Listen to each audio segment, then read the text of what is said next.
அன்பிற்கு இனியவர்களே, இயேசு கிறிஸ்துவின் அருளும் ஆற்றலும் மகா ஆச்சரிய அன்னையின் அரவணைப்பும் பரிந்துரையும் உங்கள் உள்ளங்களிலும் இல்லங்களின் தங்க நான் ஜெபிக்கிறேன், வாழ்த்துகிறேன். பொது காலம் 13வது ஞாயிறு நற்செய்தி பகிர்வுக்குள் உங்களை பாசத்தோடு அழைக்கின்றேன். சீடத்துவ வாழ்க்கை என்பது ஒரு அழகான உடன்படிக்கை. இந்த உடன்படிக்கையில் இணைகின்ற இறைவனும் மனிதனுக்கும் இடையே ஒரு பரஸ்பரம் இருக்கிறது, பரிமாற்றம் இருக்கிறது, பரிவர்த்தனை நிகழ்கிறது. இந்த பரிவர்த்தனை என்பது வெறும் கமர்ஷியல் டிரான்சாக்ஷன் மட்டும் கிடையாது. மாறாக இந்த உடன்படிக்கையில் இணைகின்ற பொழுது ஒரு அழகான உணர்வுபூர்வமான உறவுபூர்வமான பரிவர்த்தனைகள் இறைவனுக்கு மனிதனுக்கு நிகழ்கின்றது. உடன்படிக்கையில் இறைவனோடு இணைகின்ற மனிதனுக்கு இறைவன் ஸ்பேஸ் கொடுத்து அவன் கொண்டு வருகிற சின்ன சின்ன பங்களிப்பை கூட அழகாக ஏற்றுக்கொண்டு மெச்சி அதற்கு முக்கியத்துவம் தருகிறார். இந்த பரிவர்த்தனை பற்றி, இந்த பரிமாற்றங்கள் பற்றி தான் இன்றைய வாசகம் முழுவதும் மிக தெளிவாக அழகாக பேசுகின்றது. இதை பற்றி தான் இன்றைய காணொளி. இன்றைய முதல் வாசகம் நமக்கு தருகிற முதல் சீடத்துவ பண்பு விருந்தோம்புதல். பவுலோ கொய்லோ என்று அழைக்கப்படுகிற பிரேசில் எழுத்தாளர் அவர் அழகான கதை சொல்வார் விருந்தோம்புதலை பற்றி. 2 வணிகர்கள் பாலைவனம் வழியாக நடந்து கொண்டிருக்கிறார்கள். பயங்கர அயற்சி, எங்காச்சும் தங்கன்னு சொல்லி இடந்த ரங் கிடைக்கல. கடைசியில் ஒரு குடிசையை கண்டுபிடிக்கிறார்கள். அந்த வீட்டில் போய் கதவை தட்டி, நாங்கள் ரொம்ப அயற்சியாக இருக்கிறோம், இன்று இரவு இங்கே தங்கிக் கொள்கிறோம் என்று சொல்லி கேட்கிற பொழுது அது ஒரு பெடோயின் அவருடைய இல்லம். பெடோயின்னா பாலைவனத்தில் நாடோடிகளாக திரிகின்ற இனத்தை சார்ந்தவர்கள். அந்த பெடோயின் அவர்களை முகம் மலர வரவேற்று அவர்களுக்கு அன்று தனது ஒட்டக கூட்டத்திலிருந்து ஒரு ஒட்டகத்தை அடித்து அந்த இறைச்சியை பரிமாறி அவர்களை இன்முகத்தோடு வரவேற்று உபசரிக்கிறார். அடுத்த நாளும் அந்த விருந்தினர்கள் அங்கே தங்குகிறார்கள். உடனே பெடோயின் இன்னொரு ஒட்டகத்தை அடித்து அவர்களை முகமலர உபசரிக்கிறார். 2வது நாள் புதிய ஒட்டகத்தை அடித்த அந்த பெடோயினை பார்த்து விருந்தினர்கள் கேட்டாங்க, ஏன்பா நேற்று தான் ஒரு ஒட்டகத்தை அடிச்ச, அதனுடைய இறைச்சி இன்னும் இருக்குமே, ஏன் இன்னைக்கு இன்னொரு ஒட்டகத்தை அடிக்கிற என்று கேட்கிற பொழுது பெடோயின் சொன்னாரு, என்னுடைய விருந்தினருக்கு நான் பழையதை கொடுக்க மாட்டேன், அப்படி பழையதை கொடுப்பது எனக்கும் என் குடும்பத்திற்கும் அவமானம், இழுக்கு என்று சொல்லி 3ஆம் நாள் காலையில் அதிகாலை எழுந்திரித்து இந்த இருவரும் நாங்கள் இன்னைக்கு போக போகிறோம்னு சொல்லி கிளம்பி போகிறாங்க. அதற்கு முன்னால் பெடோயினை பார்க்குறாங்க, அவன் இல்லை. உடனே அவனுடைய மனைவியிடம் 100 தெனாரியத்தை தந்துவிட்டு அவர்கள் வாங்க மறுக்கிறாள். இருந்தாலும் அவருடைய கரங்களில் திணித்து விட்டு அவர்கள் பயணம் மேற்கொள்கின்றனர். கிட்டத்தட்ட 4 மணி நேரம் ஆயிடுச்சு. சுடுகின்ற வெயில். அதில் பயணம் மேற்கொள்கிற பொழுது பின்னால் அவர்களை கூப்பிடுவது போல குரல் கேட்கிறது. திரும்பி பார்த்தா அந்த பெடோயின் அங்கே அவர்கள் நோக்கி ஓடி வந்து கொண்டிருக்கிறார். பெடோயின் அவங்க பக்கத்தில் வந்தோடனே அவங்க தந்த 100 தினாரியத்தை அவர்கள் நோக்கி எறிந்து, நான் உங்களை எவ்வளவு அழகாக உபசரித்து இந்த காசை கொடுத்து நீ அவமானப்படுத்தி விட்டீர்களே என்று சொல்லி அவன் முறையிட்டான்.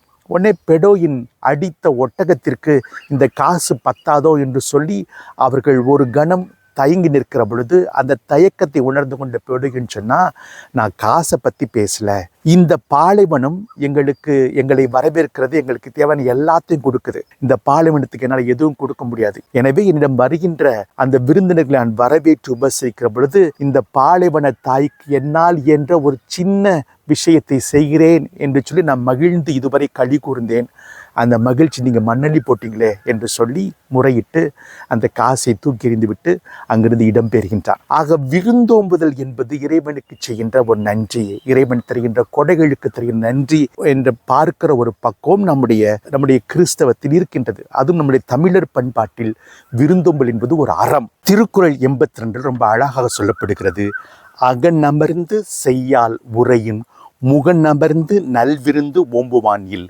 யாரெல்லாம் முகமலர்ந்து விருந்தினரை வரவேற்கிறார்களோ அவருடைய இல்லத்தில் திருமகள் குடியிருப்பாள், செல்வம் குடியிருக்கும் என்று சொல்லி அழகாக இந்த திருக்குறள் விளக்குகிறது.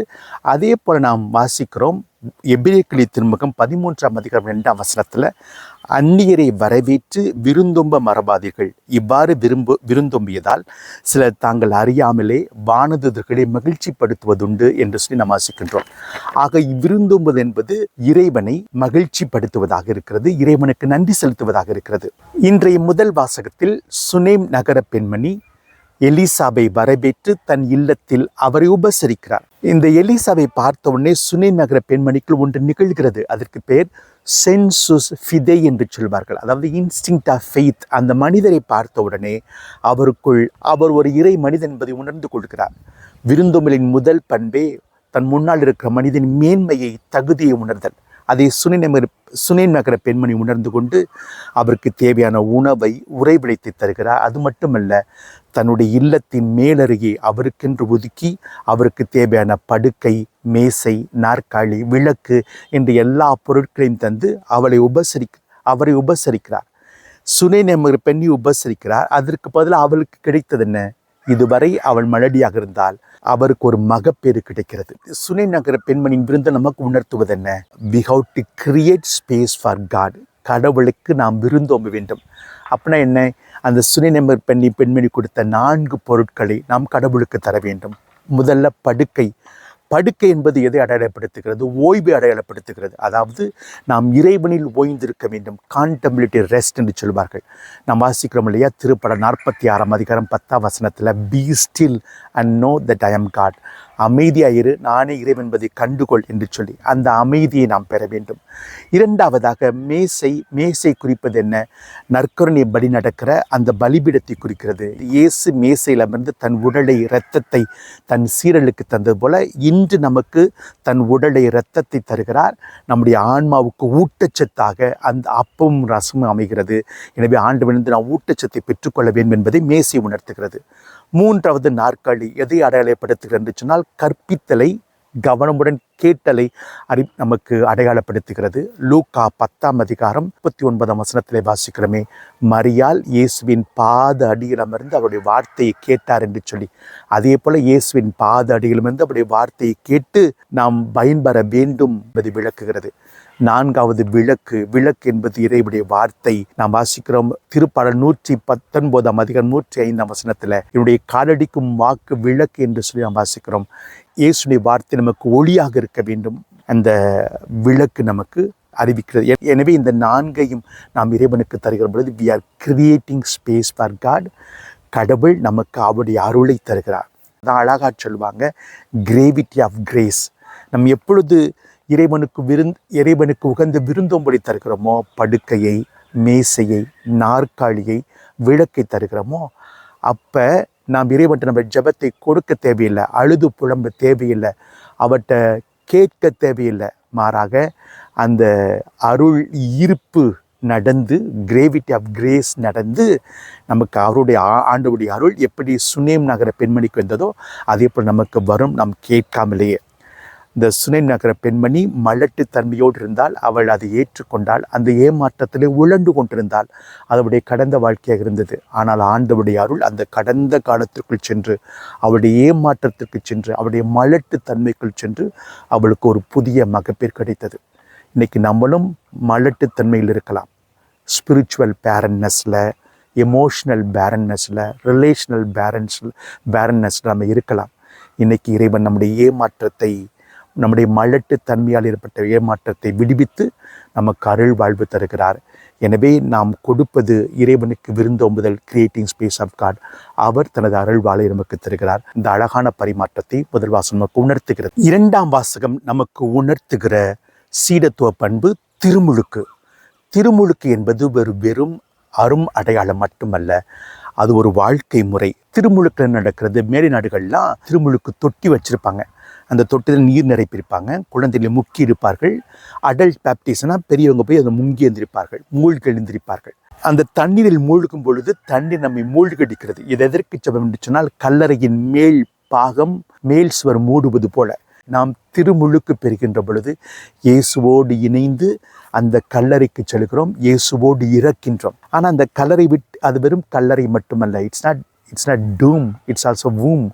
அது கல்லறை மட்டுமல்ல, மாறாக அது கருவறையும் கூட. அந்த தண்ணீரை விட்டு வெளியிருக்கும் பொழுது எப்படி மூச்சு காற்றோடு வெளிவருகிறோமோ, காசிப்பிங் ஃபார் பிரெத், அங்கே மூச்சு காற்று விட்டு வெளிவருகிறோமோ, அதே போல் புது வாழ்வை பெற்றவர்களாக நாம் வெளியே வருகின்றோம். அதாவது நம்முடைய தான் என்ற அகந்தை, ஆணவம், நம்முடைய பாவ நாட்டம், இது நாம் இறக்க நம்மையே கையளிக்கிற பொழுது இயேசுவை உயிர்ப்பித்த அதே ஆவி நம்மையும் புதிய மனிதனாக உயிர்ப்பிக்கின்றது. அதாவது எனக்குள் நான் என்ற அகந்தை, ஆணவம், என்னுடைய பாவ நாட்டங்கள் எனக்குள் இறக்க நான் அனுமதிக்கிற பொழுது நான் இறைவனோடு புது மனிதனாய், புது வாழ்வு பெற்றவனாய் நான் உயிர்ப்பித்து எழுகின்றேன். எவ்வளோ பெரிய பாக்கியம் இல்லை! பிரிந்த சகோதரியுடைய மூத்தவரான மார்ட்டின் லூத்தரை பற்றி நீங்கள் கேள்விப்பட்டிருப்பீங்க.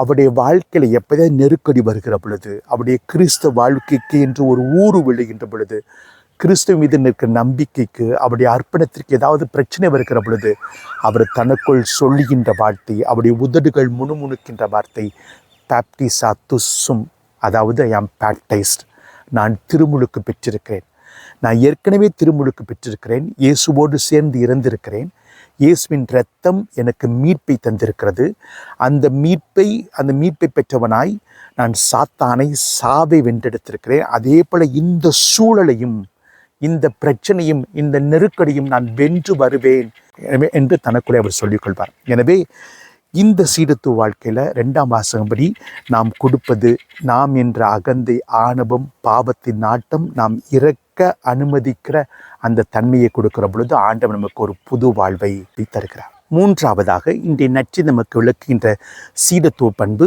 இறைவனை மையப்படுத்துகிற அந்த பண்பு.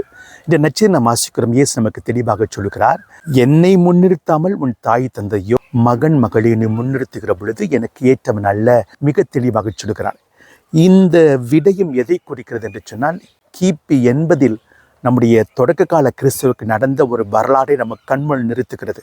எடிக்ட் ஆஃப் ஜாமைன் என்று அழைக்கப்படுகிற ஜாமீன் சங்கத்துக்கு பிறகு ரோமியர்கள் கிறிஸ்தவர்கள் யார் என்பது புரிந்து கொள்கிறார்கள், யூதர்கள் யார் என்பது புரிந்து கொள்கிறார்கள். ஒரு சரியான வரையறை வகுக்கப்படுகிறது. எனவே கிறிஸ்தவர்கள் எல்லாம் துன்புறுத்த ஆரம்பிக்கிறார்கள். யூதர்களும் கிறிஸ்தவர்களை தங்களுடைய ஜபக்கூடங்களிலிருந்து, தங்களுடைய குடும்பங்களிலிருந்து அவர்களை வெளியேற்றி அவர்களை வெறுப்புக்குள்ள மக்களாக அவர்களை அவமானப்படுத்துகிறார்கள், அவரை வெறுக்கிறார்கள். இந்த வெறுப்பை எப்படி கையாள வேண்டும் என்பதைத்தான் முதல் கிறிஸ்தவர்களுக்கு மத்திய நற்செய்தி மிக அழகாக எடுத்துரைக்கிறது. தன்னை முன்னிறுத்தாமல் கிறிஸ்துவை முன்னிறுத்துங்கள், உங்களுக்கு இறைவன் நிலையான வாழ்வை தருவார் என்று சொல்லி மத்திய நற்செய்தி நமக்கு வெளிப்படுத்துகிறது. இன்னைக்கு நாம நம்மை, பணத்தை, புகழை, படிப்பை இதெல்லாம் மையப்படுத்தி கொண்டு இயேசுவை மையப்படுத்தாமல் விட்டு விடுகிறோம். ஒரு அழகான வார்த்தை இருக்கிறது கிரேக்க மொழியில், ஜாய் என்ற வார்த்தைக்கு எக்ஸ்டசி என்று சொல்வார்கள். அது எக்ஸ்டாசிஸ் என்ற கிரேக்க மொழி. எக்ஸ்டாசிஸ்னா எக்ஸிட் ஒன் செல்ஃப். உண்மையான ஒரு மகிழ்ச்சி நீ கண்டுகொள்ள வேண்டும் என்றால் you have to exit from yourself. உன்னிலிருந்து நீ வெளியேற வேண்டும். உன்னை மையப்படுத்துவதிலிருந்து நீ எப்போது வெளியேறுகிறாயோ, இறைவனை மையப்படுத்தி, பிறரை மையப்படுத்தி, அருள்வாழ்வை மையப்படுத்தி நீ வாழ்கிற பொழுது உனக்கு உண்மையான மகிழ்ச்சி கிடைக்கும். எனவே நம்மை மையப்படுத்தாமல் இறைவனை மையப்படுத்தி இந்த சீடத்துவ வாழ்க்கையின் சிலுவைகளை நாம் ஏற்றுக்கொண்டு நம்மை இழக்கிற பொழுது நாம் நிலை வாழ்வை பெற்றுக்கொள்கிறோம். எனவே இன்றைய வாசகங்கள் உடன்படிக்கை பரிமாற்றங்களை பற்றி அழகாக நமக்கு விவரிக்கிறது. முதல் வாசகத்தின்படி நாம் விருந்தோம்பல் செய்கிற பொழுது இறைவன் ஒரு புதிய மாற்றத்தை நமக்கு தருகிறார். 2ஆம் வாசகம்படி நாம் நம்மை இழக்கிற பொழுது ஒரு புது வாழ்வை பெற்றுக்கொள்கிறோம். 3வது வாசகம் நற்செய்தியின்படி நாம் நம்மை முன்னிறுத்தாமல், மையப்படுத்தாமல், நமக்குரியதை மையப்படுத்தாமல் இறைவனுக்குரியதை மையப்படுத்தி சிலுவையை ஏற்றுக்கொண்டு நம்மை இழக்கிற பொழுது நிலை வாழ்வை பெற்றுக்கொள்கிறோம். இதான் உடன்படிக்கை பரிமாற்றம். இந்த உடன்படிக்கை பரிமாற்றம் உங்களை நிகழ நான் உங்களுக்காக ஜெபிக்கிறேன். இறைவன் நம்மை நிறைவாக ஆசீர்வதிப்பார். ஆமீன்.